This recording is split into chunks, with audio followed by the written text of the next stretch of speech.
And that's what we'll talk about in our next story. Russia and Ukraine still want to bomb each other, but the West seems to have different ideas. As they keep pumping weapons into Ukraine, they're also exploring peace talks. A meeting is scheduled this week. Saudi Arabia is hosting it, and India has been invited to attend. The dates are August 5th and 6th. The venue is in Jeddah, Saudi Arabia. And among the invitees are 30-odd countries. They're all expected to send senior officials to attend.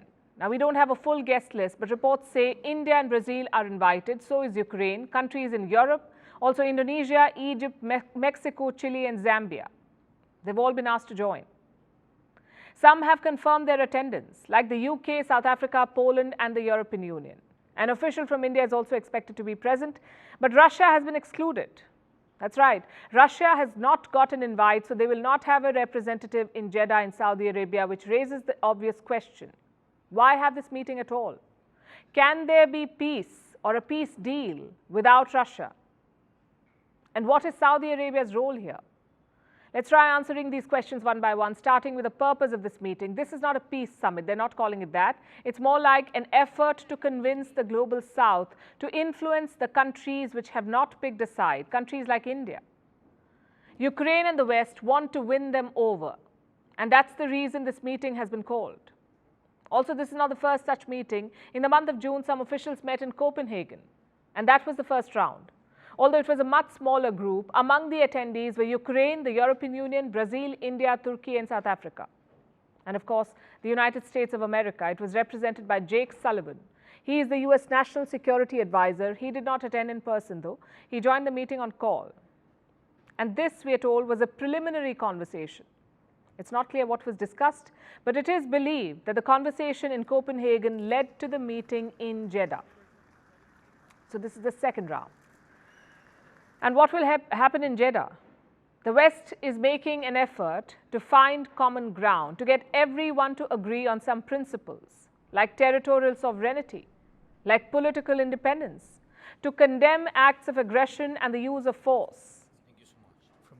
And what is the outcome that they expect from these talks in Saudi Arabia? What's the best case scenario? Perhaps a statement that is based on a widely accepted document, something like the United Nations Charter, that has a set of universally accepted principles which everyone can agree on. And what purpose will this serve? The idea is to tip the balance in Ukraine's favor, to get the global South to agree to a common platform. So when the time comes to discuss a truce with Russia, they can extract the most favorable terms. In other words, these are all preparatory meetings to get the global South on Ukraine's side. That's what the West wants. But it's easier said than done. The global South frowns upon Western sanctions. It refuses to give up its strategic autonomy just to fulfill Ukraine's wishes. You see, Kiev has pushed a rather ambitious peace plan. Ukraine wants the return of all occupied territories, and it wants all Russian troops to leave their country before any peace talks can even begin. The same plan was discussed in Copenhagen. Reports say the developing world refused to support it. Now, we don't know who specifically opposed the plan, but the attendees were the likes of India, Brazil, and South Africa, like we told you. So it has to be one or more of them. Apparently, there was just one area of flexibility, the idea of shared principles. That's what they all agreed on, and that's what led to the talks in Jeddah. But why Jeddah of all places? Because the Kingdom of Saudi Arabia is eyeing a bigger role in world affairs. It wants to play peacemaker in Ukraine, and it has already delivered on some fronts, like facilitating a prisoner exchange and hosting Zelensky for an Arab summit in the month of May this year. That's when Riyadh said it wanted to hear from all sides. Listen to this. Our invitation to Ukrainian President Zelensky came to hear from all sides. Since the start of the conflict, Arab countries took a decision to be positively objective. We were engaged in starting a dialogue between both sides in the hope of reaching a solution stemming from dialogue. All Arab countries are convinced that this conflict will be resolved through dialogue. So they wanted a dialogue.